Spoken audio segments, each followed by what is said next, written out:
सर्वे गीता प्रेमी साधकों को सादर प्रणाम के साथ जय श्री कृष्ण। ओम श्री गणेशाय नमः। ओम श्री परमात्मने नमः। अध्याय 6 श्लोक क्रमांक 12। तत्रैकाग्रं मनः कृत्वा यतचित्तेन्द्रियक्रियः उपविश्यासने युज्याद् योगमात्मविशुद्धये, अर्थात उस आसन पर बैठकर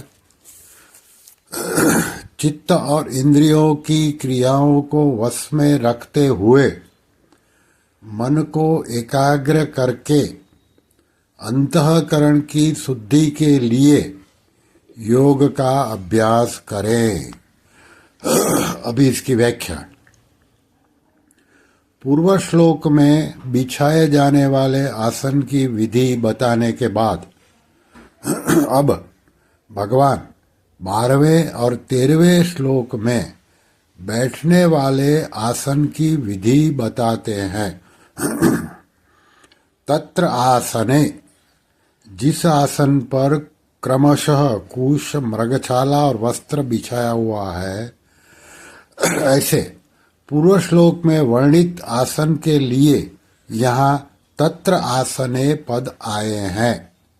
उपविश्य, उस बिछाए हुए आसन पर सिद्धासन, पद्मासन, सुखासन आदि जिस किसी आसन से सुखपूर्वक बैठ सके उस आसन से बैठ जाना चाहिए। आसन के विषय में ऐसा आया है कि जिस किसी आसन से बैठे उसी में लगातार 3 घंटे तक बैठा रहे, उतने समय तक इधर उधर हिले डुले नहीं, ऐसा बैठने का अभ्यास सिद्ध होने से मन और प्राण स्वतः स्वाभाविक शांत, चंचलता रहित हो जाते हैं। कारण कि मन की चंचलता शरीर को स्थिर नहीं होने देती और शरीर की चंचलता, क्रिया प्रवणता मन को स्थिर नहीं होने देती। इसलिए ध्यान के समय शरीर का स्थिर रहना बहुत आवश्यक है। फिर शब्द आता है यत चित्तेन्द्रिय क्रिया।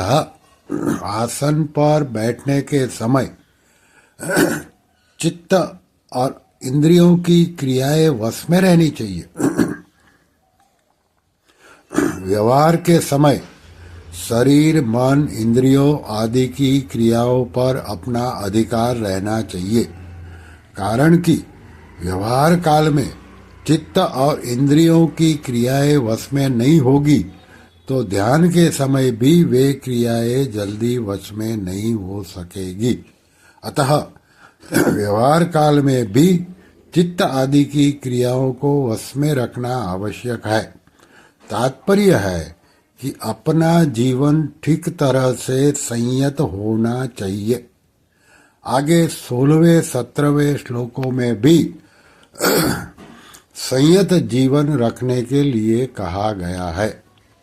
फिर शब्द आते हैं एकाग्रम मनः कृत्वा, मन को एकाग्र करे, अर्थात मन में संसार के चिंतन को बिल्कुल मिटा दे। इसके लिए ऐसा विचार करे कि इस समय मैं संसार का चिंतन करूंगा तो अभी संसार का काम तो होगा नहीं, और संसार का चिंतन होने से परमात्मा का चिंतन ध्यान भी नहीं होगा। इस तरह दोनों ओर से मैं रिता रह जाऊंगा और ध्यान का समय बीत जाएगा।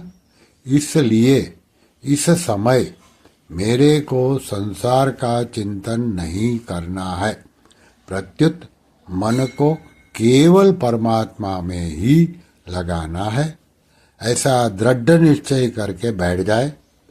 ऐसा दृढ़ निश्चय करने पर भी संसार की कोई बात याद आ जाए तो यही समझे कि यह चिंतन मेरा किया हुआ नहीं है, किंतु अपने आप आया हुआ है। जो चिंतन अपने आप आता है उसको हम पकड़े नहीं, अर्थात न तो उसका अनुमोदन करे और न उसका विरोधी करे।